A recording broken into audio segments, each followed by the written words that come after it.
Good morning, everybody. How are you doing today? It's another beautiful day here in Cherry Valley, Illinois. And can you believe this heat lately? We've definitely had summer come. So since the state of Illinois has entered officially phase 4 of our reopening, the church board has decided that we shall have our first in-person service since March 8th. We're going to have that July 12th, 2020. So in other words, not today, but next Sunday. Those of you that are local and would like to attend in person, come on down. We're going to be here. And so, of course, we are going to have physical distancing things in place to make sure that we all stay safely 6 feet apart. Also, we do ask that you wear a mask for church service, and that we are allowed to please take your temperature using a non-contact thermometer. If you have a fever, unfortunately, we cannot allow you to enter church that day. However, we are still going to continue with our virtual sermons. So we ask that even if you are not in attendance, that you please feel free to watch us online. We will not be able to stream live just yet. So just kind of bear in mind that by about 5 o'clock Sunday evening, we will have our sermons up on our Facebook page and on YouTube. So just kind of look out for those. Let's see, was there anything else that I missed? Nothing I can think of. So why don't I go right into our invocation, followed by our declaration of principles. Infinite intelligence, as we go about our lives, keep protection near and danger afar. Keep hope within and keep doubt without. Keep light near and darkness afar. Keep peace within our hearts and kindness in our souls. We ask blessings for all in the name of love. Amen. You know what? I rather like that invocation. I do. Now, on for our declaration of principles. We believe in infinite intelligence. We believe that the phenomena of nature, both physical and spiritual, are the expressions of infinite intelligence. We affirm that a correct understanding of such expression and living in accordance therewith constitute true religion. We affirm that the existence and personal identity of the individual continue after the change called death. We affirm that communication with the so-called dead is a fact scientifically proven by the phenomena of spiritualism. We do that every week. We believe that the highest morality is contained in the Golden Rule. Do unto others as you would have them do unto you. We affirm the moral responsibility of the individual and that we make our own happiness or unhappiness as we obey or disobey nature's physical and spiritual laws. We affirm that the doorway to reformation is never closed against any soul here or hereafter. We affirm that the precepts of prophecy and healing are divine attributes proven through mediumship. All right, now, to get right into our sermon today. So how many of you are from out of town? No, I'm sorry, just kidding. Okay, so now in some of our past sermons, we have talked about how to be water, how anxiety lies, and even how to manifest different things that you want into your life. All while acknowledging that the bill comes due. Oh, and don't forget our recipe for making a happiness cake. How could you forget that one? I loved doing that sermon. That was so much fun. Got to be honest, I really did enjoy that. So, I think we've covered a lot of ground during our time doing these virtual sermons. But what do you think? Just put it out there, feel free to comment if you feel like, we've reached you through these virtual sermons. But today, we are going to learn how to chop wood and fetch water. What? What's that? Oh, what do you mean? You didn't think you were going to come here so that I could teach you how to do manual labor? Oh, you have little faith. Have I steered you wrong so far? Don't answer that. So has anyone heard that phrase before? Chop wood and fetch water. Maybe if I actually include the full quotation from Layman Pang. He was a Buddhist in the Zen tradition who lived in the 8th and 9th centuries ACE. Here's what he had to say about how to chop wood and fetch water. My daily activities are not unusual. I'm just naturally in harmony with them. Grasping nothing, discarding nothing. In every place, there's no hindrance, there's no conflict. My supernatural power and marvelous activity, drawing water and chopping wood. And I know I kind of switched it up a little bit, but I like mine, it rolls off the tongue better. So that's a pretty deep statement, right? What?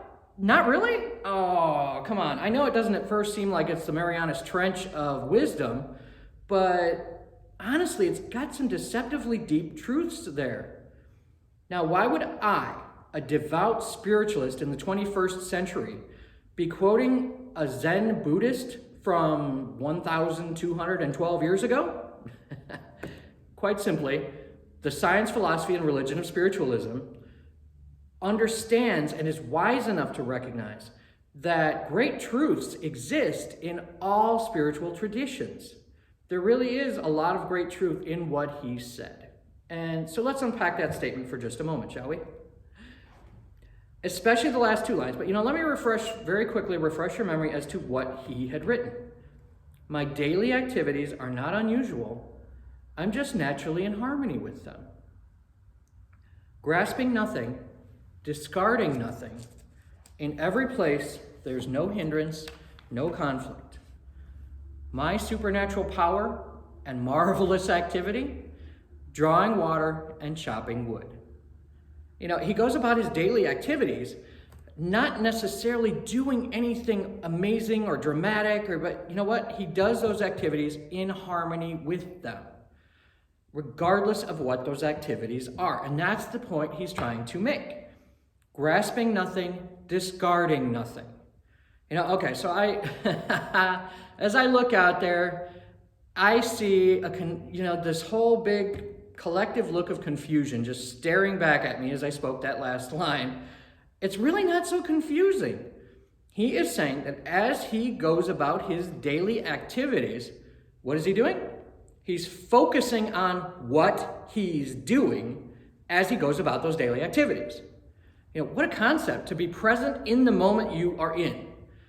It's actually something that most of us have gotten trained out of, but I'll continue. My supernatural power and marvelous activity, drawing water and chopping wood. And there it is at last.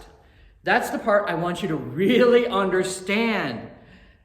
He is sitting there saying that he means that he wouldn't have gotten bored. He's meaning that, okay, this is what I do, and while I'm doing that, this is all I'm focusing on. So you know what? For those of us nowadays thinking about that, wouldn't that just seem like the ultimate in drudgery? You're just sitting there going, oh, this is horrible. I can't believe I'm just doing this day after day all the time. Why would anyone in their right mind think that to chop wood and fetch water would be, and I quote, my supernatural power and marvelous activity? I have to tell you, I do love that line. I just think that's very fun. Now, this last part, this is where I may lose a few of you because it's not really exciting or drama-filled or anything of that nature, but you know what? That's exactly the point, to be honest with you. It's not about drama. It's not necessarily about excitement or, going on to this next new thing really quickly and moving. It's much more about connected. It's much more about my speakers being possessed, apparently. Sorry, I've got people in spirit who are having fun with the new technology here. So if anybody heard pairing and connected, that was the new Bluetooth speakers that we have here at the chapel. But anyway, where was I? Thanks a lot, Spirit. So yeah, most of us talking about Pang and chopping wood and fetching water, most of us nowadays would not think of that as being exactly the most exciting activity.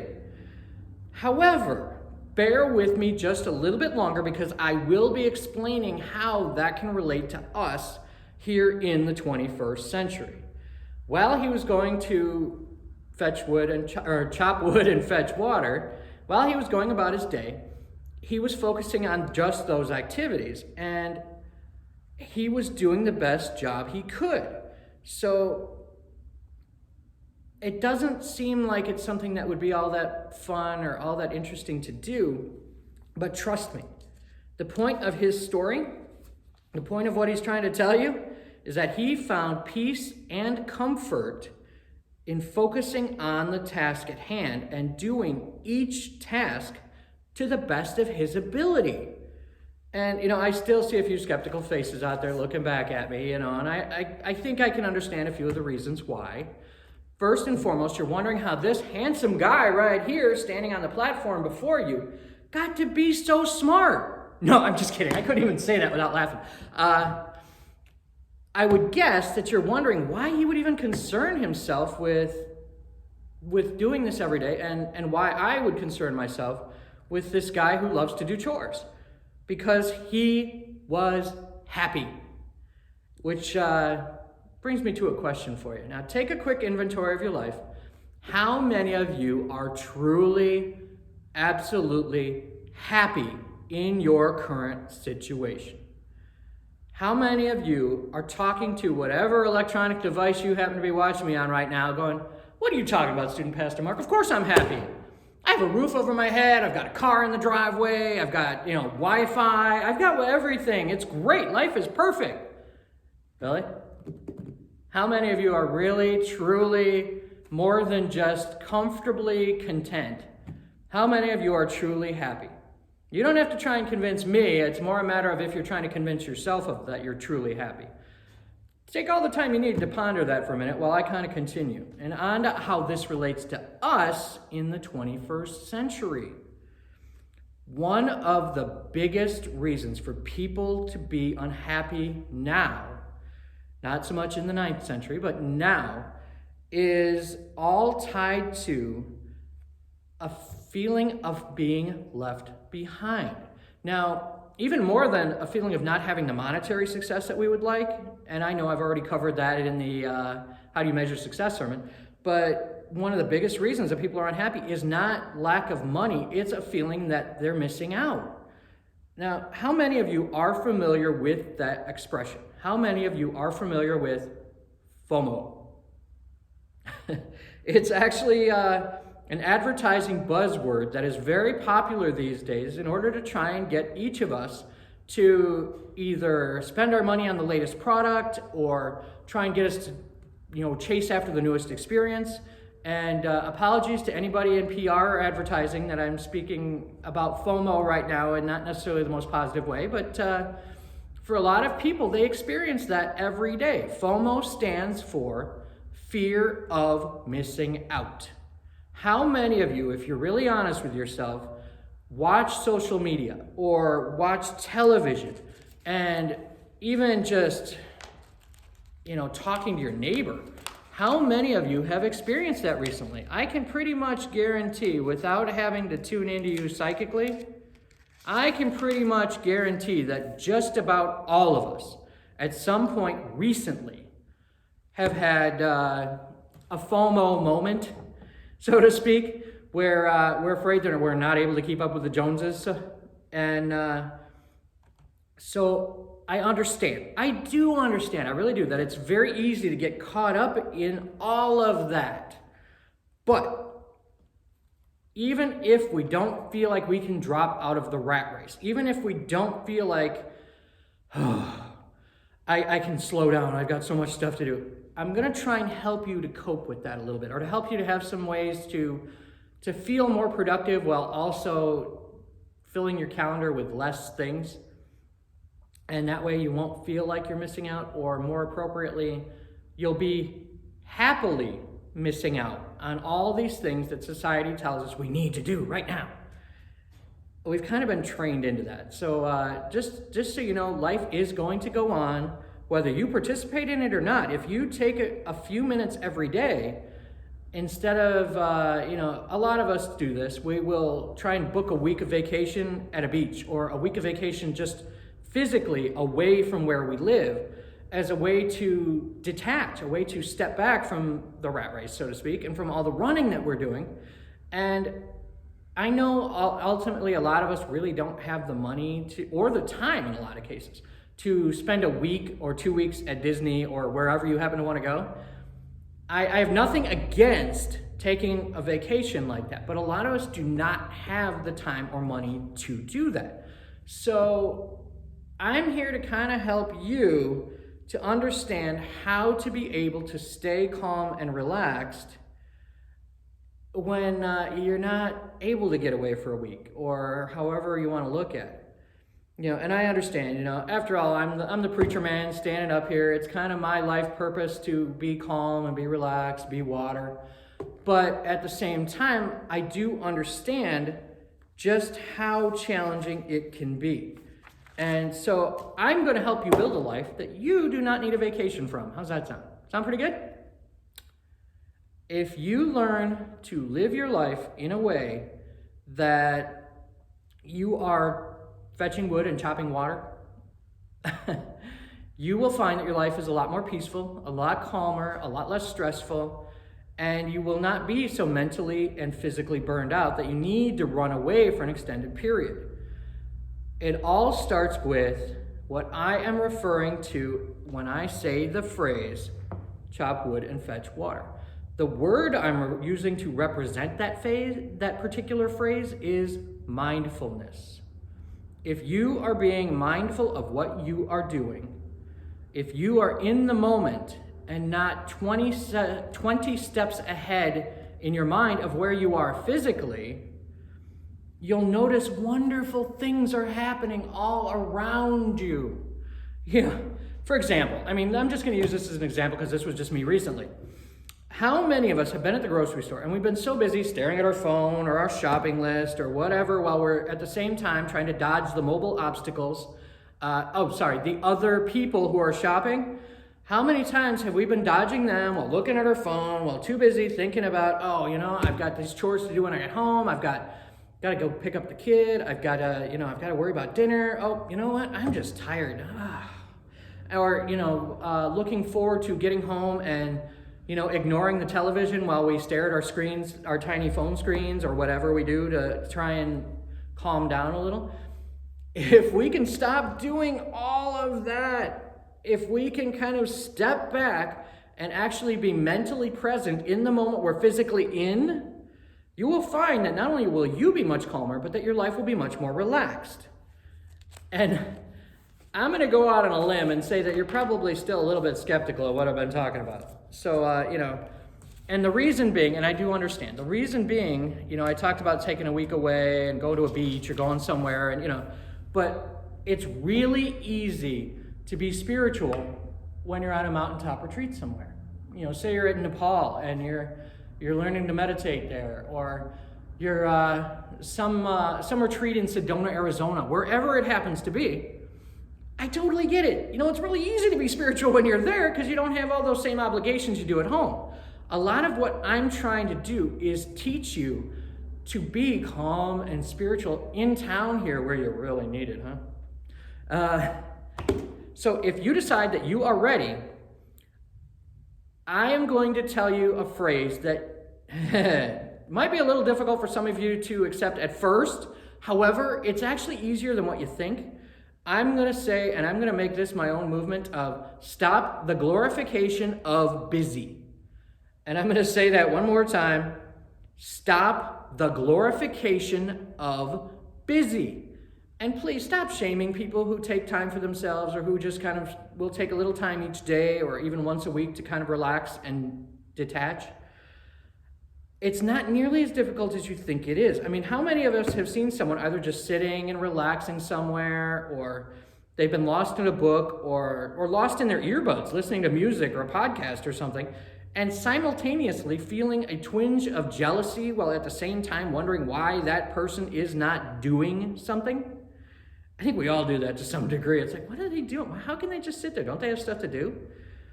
Those people that are unplugging in their own way are doing exactly what I am suggesting by simply just being. Did you notice a few minutes ago when I was speaking for the skeptics about just how difficult it is to be calm and mindful when you have so many obligations? Yeah. About those obligations, if you really sit down and you look at how many obligations we have put on ourselves, and yeah, I'm going to put it that way again, how many obligations we have put on ourselves, you will find that many of those obligations really aren't actually necessary.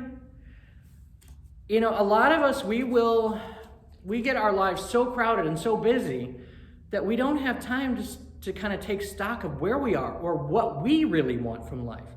So as a suggestion, to find out what is really, honestly, truly important to you, I want you to take your life back. I want you to spend 5 minutes where you sit down with a pad of paper and a pen, or if you're better with texting, because nowadays we all have our phones, and I want you to make a list, set a timer for 30 seconds. That's it, no more. You want to do less, you can, but for 30 seconds. And then what I want you to do is write up a list of your top 5 priorities. What pops into your mind first? What is the most important thing to you on that list? What are those top 5 things that mean the most to you, that you have to get done, that you have to work on? And then after that, you kind of step back and objectively decide how you can let go of as many of those self-imposed obligations as possible.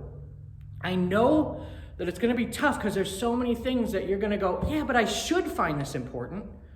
Yeah, but if you don't, then why do it? I mean, there's certain things that honestly, yes, I understand. Living in a society, there's certain contractual obligations that we all have. We all have bills to pay. We all have certain things that we kind of have to do as being a part of a functioning member of society.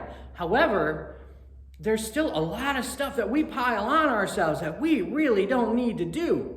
And so if we take a little bit of that time for ourselves and we cut out all that extraneous stuff, we'll have more time to sit, or we'll have more time and energy to chop wood and fetch water, which it's actually a lot more peaceful than you think. It's really referring to any repetitive task that you can do that will allow you to just let your mind wander and just focus on doing that without being so focused on the future of, oh, I gotta get this done, I gotta get that done. It's about taking a step back and recharging by unplugging, which I know doesn't sound like it makes a lot of sense, but it does. And actually, regarding taking that time for you, I'm kind of reminded of an old story that I used to think was kind of funny, but I totally understand it now. Imagine a guy who's just tired of running around, driving himself crazy, trying to, be the best successful person he can be, and he's just tired. So he goes on a quest, basically. He decides he's going to go visit a wise man who lives up in a cave on a mountain.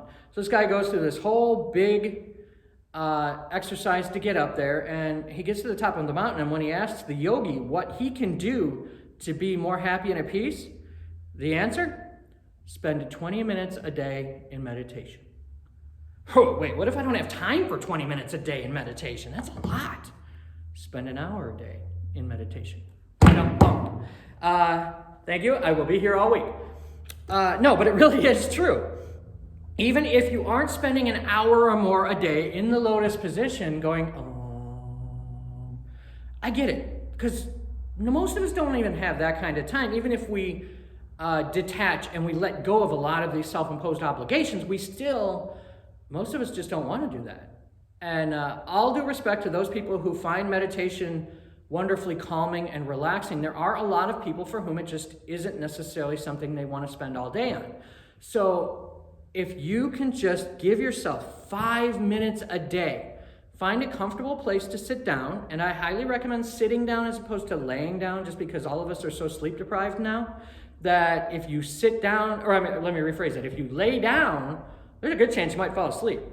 So unless that's your goal, is to take a wonderfully relaxing nap, I would suggest just sitting. But find somewhere comfortable to sit. Take just 5 minutes, fall into your relaxation breath pattern. And for those of you who are not familiar with the relaxation breath pattern, I suggest checking out our sermon, Anxiety Lies, that you can find on our Facebook channel or on YouTube. It will give you a much better rundown on what the relaxation breath pattern is. And I highly recommend not just using it, but mastering it, because it is so wonderful and helpful to help you get calm and stay calm in a lot of these stressful situations we're all dealing with. There's nothing like a global pandemic to bring out the calm in people, right? Okay, so anyway, if you are in the middle of doing this quick 5-minute meditation of just sitting down and relaxing and focusing on your breathing, if any other thoughts happen to pop into your mind, what I want you to do is allow them to come in, flow through your mind, and release them, and then just, okay, I'm back to just being calm. I'm back to being water. Just be water. And you know what the key to all of this is, though? I know you're going to say it with me. Consistency. I thump on that one a lot, but it's so true. If we can just take some time each day to focus not only on how we can be present in the moment, but how we can focus on those moments where we can chop wood and fetch water, we can be a lot happier in our lives. And at the same time, we can honestly be much more productive in what we choose to do with our lives. That is something that is really important for a lot of people, because if we free up more time in our lives and we stop the glorification of busy, then we will have more time to focus on the things that are truly important to us. And not just the time, but also the energy. And that seems to be something that a lot of people lack anymore too, is they're so tired, they're so burned out that they don't really function when they're not working or when they're not running around. They're just collapsing. So, as a suggestion, in order to help you be the best person you can be, in order to help you be a better, stronger, happier person, go forth, chop wood, fetch water, enjoy your life, and stop the glorification of busy. Go out there and have a wonderful, calm, peaceful week ahead. Thank you, everybody, and happy belated Independence Day, since that was yesterday. Thank you.